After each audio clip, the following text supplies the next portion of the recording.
कल से ये विवाद काफी गहराता हुआ दिखाई पड़ रहा है। भारत की जो जीडीपी के आंकड़े आए इस बार के, वो तकरीबन 8.2 रहे हैं, जो कि क्वार्टर टू FY 26 के लिए जारी किए गए। जबकि जो अनुमान थे, बहुत सारे अनुमान जो है 7.5 के आसपास के थे। अलग अलग पोल की जो बात की जा रही थी उसमें CNBC के पोल थे, अलग अलग राइटर के पोल और विदेशी संस्थाओं के पोल 7 से लेकर के 7, कुछ 6.5 के नंबर भी थे।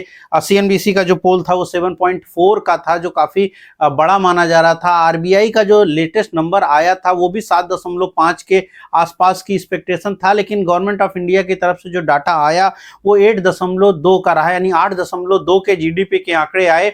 और उसके बाद जिस तरह से आईएमएफ की टिप्पणी आई, आईएमएफ ने जो भारत की रेटिंग को घटाया है, बी से सी में किया गया है, उसके बाद ये पूरा विवाद खड़ा हुआ है। हम इस पर बात करेंगे कि क्या इसके आंसर हैं, यानी क्या इसके हल निकल सकते हैं आने वाले वक्त में, किस तरह से आपको इसको सोच करके या इसको देख करके बाजारों के हिसाब से बात करनी पड़ेगी, क्या इसका इंपैक्ट बाजारों के ऊपर हो सकता है, इसके पहले किस प्रकार के आईएमएफ के नंबर आते रहे हैं और उसका मार्केट ने किस तरह से रिएक्शन दिखाया है भारत के संदर्भ में। तो यहाँ पर चूंकि रुपए को लेकर के भी उन्होंने कई सारी बातें कही हैं, आईएमएफ ने बेरोजगारी को लेकर के भी कई सारी बातें कही हैं, तो उन सभी चीजों की हम इस वीडियो में बात करेंगे और उसके मार्केट के एस्पेक्ट के बारे में आपसे बताने की कोशिश करूंगा। लेकिन अगर आप चैनल पे पहली बार हैं तो सब्सक्राइब जरूर कीजिएगा। नमस्कार, मेरा नाम है अतुल वर्मा। अब यहाँ पर अगर जो आईएमएफ ने कल ये बात छेड़ दी, उसके बाद से पूरे दुनिया में, भारतीय मीडिया में तो ये बात रहनी ही चाहिए, लेकिन उतनी दिखती नहीं है। लेकिन यूट्यूब पर और बाकी जगहों पर आपको इसके बारे में काफी बातें देखने को मिल रही हैं। मेरी कोशिश है इस वीडियो में हम दोनों ही पक्षों की बात को सही ढंग से रख पाएं, एक समालोचना आपके सामने रख पाएं। तो ये मुद्दा गर्म तब होता है जब 8.2 का आंकड़ा आया आरबीआई की तरफ से, 7.5 के नंबर आए थे, गवर्नमेंट ऑफ इंडिया ने 8.2 का आंकड़ा रखा। इसके बाद जीडीपी के इस आंकड़ों के ऊपर लोगों को विश्वास नहीं हो रहा है, क्योंकि ये नंबर प्रोजेक्शन से भी ऊपर के हैं और वो प्रोजेक्शन जो अलग अलग संस्थाओं ने जारी किया, जैसे मैंने अभी आपको बताया कि CNBC ने 7.4 का प्रोजेक्शन किया था, 8.2 आया है जीडीपी, जबकि रुपया अपने लोज पे ट्रेड हो रहा है इस समय। ऐसे में जीडीपी के ये नंबर, जबकि भारत का जो इस यूं कहिए 15 दिन का जो फोर्टनाइटली जो ऑर्डर आया है आरबीआई का, जो आपका रिजर्व है आपका, यानी जो विदेशी मुद्रा भंडार जिसको आरबीआई मेंटेन करता है, वो भी कम होकर के आया है। तो यहाँ पर ये बात खड़ी हुई है कि क्या जीडीपी के ये आंकड़े विश्वसनीय हैं। बहुत सारे लोग इस पर हाँ और बहुत सारे लोग ना की तरफ दिखते हैं। हम अगर इसमें आईएमएफ वाले बात को ऐड करें तो आईएमएफ ने कल 2 रिपोर्ट जारी की और उसके बाद से ये पूरा का पूरा मुद्दा जो है गर्म हो गया। उन्होंने, आईएमएफ ने क्या किया, आईएमएफ ने जो भारत की रेटिंग थी सी कर दी है जीडीपी के संदर्भ में अदर नेशन के डेटा के हिसाब से, और यहां पर हमको लोअर किया गया है। हम पहले बी श्रेणी में थे, अब सी श्रेणी में हो गए। इसका अर्थ क्या है? दूसरा चीज है, उन्होंने भारत के रुपए की जो स्टेबिलिटी है उसको भी पहले स्टेबल माना गया था, वहां से घटा करके उसको जो है क्रॉल लाइक में डाल दिया गया है। इसका भी मायने निकलना पड़ेगा। तो हम अगर इस दोनों ही चीजों को एक साथ जोड़ें तो पहली चीज ये हुई है कि आईएमएफ ने आपकी रेटिंग को कम किया। इसके पीछे उन्होंने तलख टिप्पणी करी है, साफ साफ उसकी जो नोटिफिकेशंस हैं उसमें उन्होंने साफ लिखा है कि भारत का जो डेटा कलेक्शन का तरीका है उसका वो गलत होता जा रहा है और उससे जो है विश्वसनीयता कम होती है। यानी आईएमएफ ये बात, दुनिया की जो सबसे प्रतिष्ठित संस्थान है जो इस टाइप के कामों को लेकर के जो दुनिया भर की मॉनिटरिंग कर रही है, उन्होंने ये बात कही है कि भारत का जो डेटा कलेक्शन का तरीका है वो अब उस स्तर का नहीं है जिस तरह के पहले हुआ करता था, और इसके नाते जो नंबर्स आए हैं वो काफी हद तक जो है सही नहीं है या वास्तविकता से दूर दिखते हैं। वहां पर कई सारी बातें उठाई गई हैं, जिनमें से एक चीज समझिएगा, ये जो भारत का 8.2 का आंकड़ा है, ये आंकड़ा क्या विश्वसनीय है, क्या सही है, इसके बारे में अगर आप जरा सोचें तो ये आंकड़े बने कैसे। अगर ये आंकड़ों की बात की जाए तो भारत में देखिए क्या होता है कि बहुत सारी चीजें, जब जीडीपी कैलकुलेट होती है तो बहुत सारे अनुमान भी उसके साथ जो है जोड़ करके माना जाता है, क्योंकि हर क्वार्टर, इवन पूरे साल में भी जो डेटा है भारत में सही तरीके से डेटा कलेक्शन नहीं किया जा सकता। तो बहुत सारी चीजें अनुमानों के आधार पर भी होती हैं।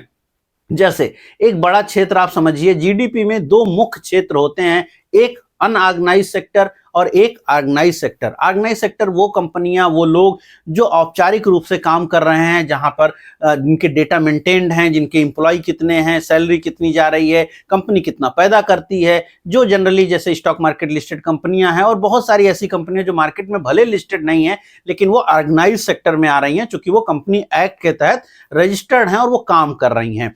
इसी तरह से लेकिन छोटी मझोली कंपनियां, ऐसी कंपनियां जो एसएमईज हैं या उससे भी छोटी कंपनियां हैं, मान लीजिए आप कोई दुकान चलाते हैं, तो बहुत सारा क्षेत्र जो है अनौपचारिक क्षेत्र होता है। भारत में जो अनौपचारिक क्षेत्र है वो आज भी 54% से ज्यादा जीडीपी में योगदान करता है। एक जमाने में ये नंबर और ज्यादा हुआ करता था, लेकिन जो अनौपचारिक क्षेत्र है उसके जो डेटा कलेक्शन है, एक तो उसमें बहुत समय लगता है और दूसरा उसमें अनुमान बहुत ज्यादा माना जाता है।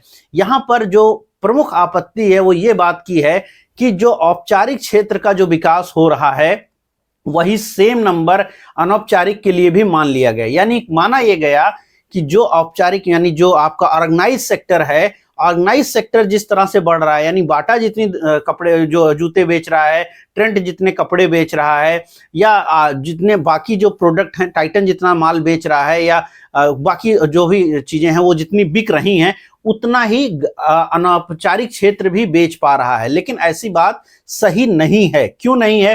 क्योंकि अगर आप मीडिया में ही, इवन आप कोई भी बिजनेस चैनल कभी भी देखते हो, तो अगर आप ये सुनते रहे होंगे विगत 4-5 सालों में, तो ये बात आपने बहुत बार सुनी होगी बड़े बड़े सीईओ से कि जो औपचारिक क्षेत्र में लोगों का डिमांड आना शुरू हुआ है। क्यों? क्योंकि अनौपचारिक क्षेत्र यानी जो अनरेगुलेटेड एरिया है या ऐसा क्षेत्र जहां पर धंधा ऑर्गेनाइज नहीं था, तो कोविड के बाद वो बिजनेस काफी हद तक औपचारिक हो गया, जिसमें ज्वेलरी सेगमेंट सबसे बड़ा माना गया, जूतों का सेगमेंट बहुत ज़्यादा माना गया कि पूरा कानपुर या ऐसी इंडस्ट्री जहां पर बहुत ज़्यादा लोकल में जूते बना करते थे, चप्पल बना करते थे, वो काफ़ी हद तक कम हो गए और उसको जो है औपचारिक हो गया। तो ये बात कहना कि औपचारिक क्षेत्र की जो विकास दर है या जो विकास हुआ है पिछले समय में, और वही चीज़ अभी भी है कि इस क्वार्टर में भी जो विकास हुआ है वो बराबर होगा अनौपचारिक क्षेत्र के, ये सही नहीं है। या ये कहिए कि अगर 9% से जो है आपका जो है रेगुलेटेड एरिया बढ़ रहा है, तो अनरेगुलेटेड क्षेत्र भी 9% से बढ़ रहा है, ऐसा नहीं है। क्योंकि अगर वो भी 9% से बढ़ रहा होता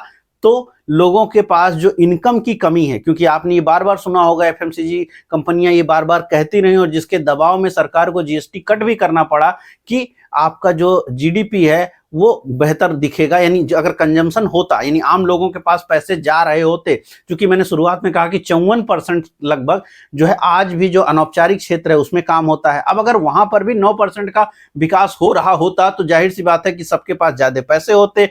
जब ज्यादा पैसे होते तो जो कंजम्पशन है वो बढ़ रहा होता, तो ना ही आपको जीएसटी का कट करना पड़ता, ना ही कंपनियों के सीईओ चाहे वो नेस्ले वाले हों या कोई और, इनको ये कहना पड़ता कि जो है आम कंजम्पशन कम होता चला जा रहा है, या ये वो कह रहे हैं कि जो है भारत का जो मिडिल क्लास है वो सिंक कर रहा है, वो छोटा होता जा रहा है, तो उनको ये ना कहना पड़ता। क्योंकि जो मेजर तबका मिडिल क्लास या लोअर मिडिल क्लास का है वो तो अनौपचारिक क्षेत्र में काम कर रहा है। तो ये बात साफ समझ में आती है कि अनौपचारिक क्षेत्र में 9% की विकास दर नहीं है, जिस अनुमान के आधार पर ये नंबर जारी किए गए।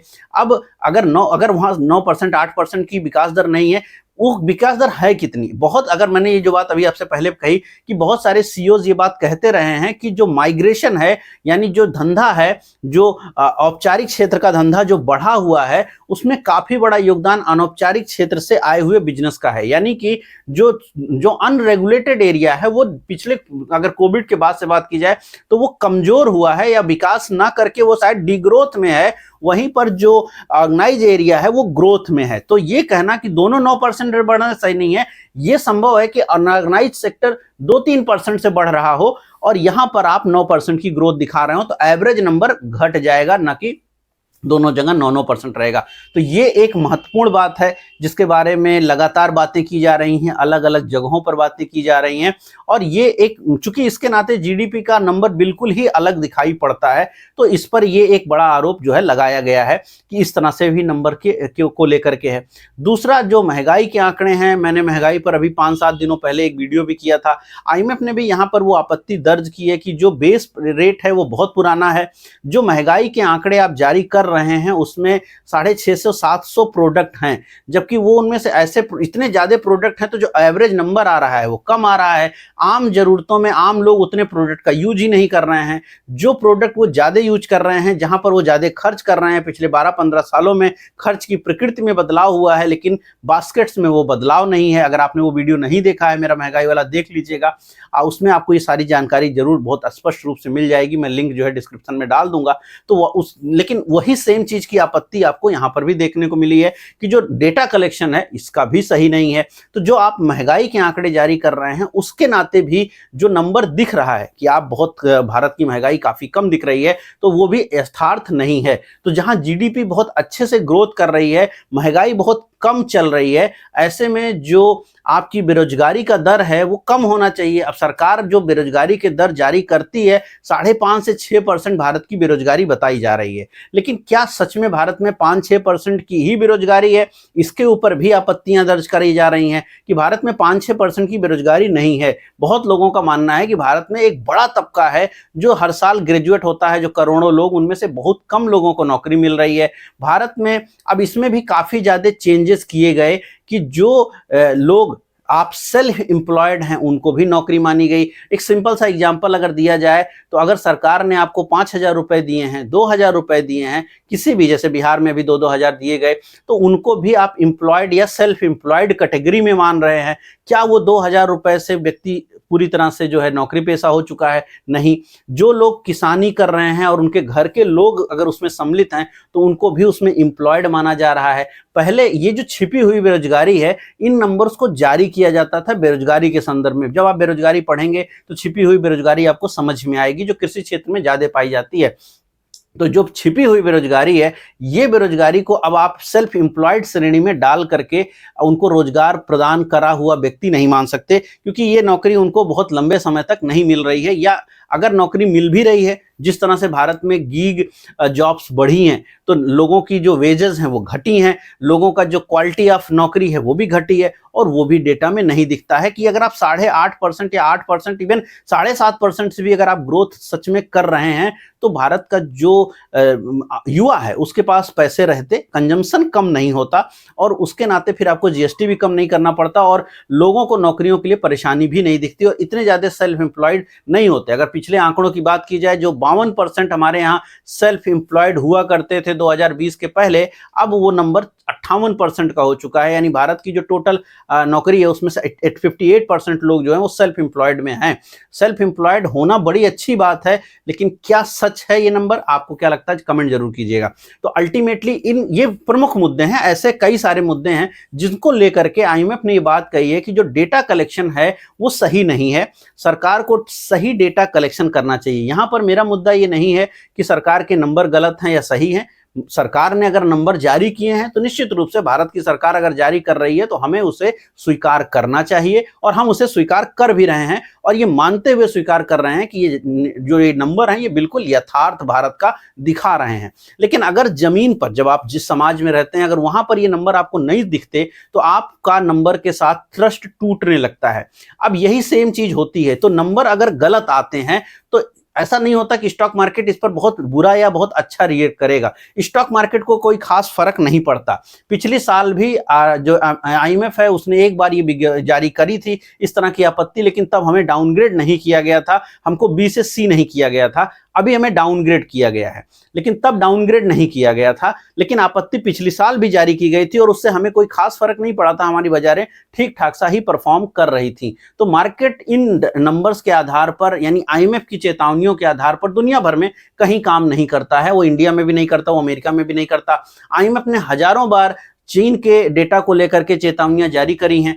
अब आईएमएफ चीन के डेटा को बहुत ही अविश्वसनीय मानता है, इसके बावजूद भी चीन का मार्केट ना खराब हो गया, ना चीन की ग्रोथ चली गई, तो चीन डेवलप करता रहा है या वो आगे बढ़ता रहा है। तो नंबर, हाँ, लेकिन धीरे धीरे करके जो बेंचमार्क है वो आपकी विश्वसनीयता को कम जरूर कर देता है, या दुनिया भर के लोग आपकी विश्वसनीयता को थोड़ा कम जरूर कर देते हैं। तो इस नंबर का आप इतना ही असर समझें। लेकिन आईएमएफ की बात करा जाए तो जो इसके विरोध की बात, यानी जो उसके सपोर्ट की बात कर रहे हैं, वहां पर आईएमएफ ने कल ही एक जो है कंपैरेटिव पावर इंडेक्स जारी किया है, जिसमें में सुपर पावर की श्रेणी में यूनाइटेड स्टेट और चाइना को रखा गया है और मेजर पावर की श्रेणी में इंडिया को रखा गया है। यानी दुनिया की जो तीसरी सबसे पावरफुल कंट्री के रूप में आईएमएफ जिसको स्वीकार कर रहा है वो भारत है, जिसको 40 स्कोर दिया गया है, 80 स्कोर दिया गया है अमेरिका को, 73.7 स्कोर है चाइना का और भारत का 40 है। और मिडिल पावर में भी जापान, रसिया, ऑस्ट्रेलिया, कोरिया है। यानी जापान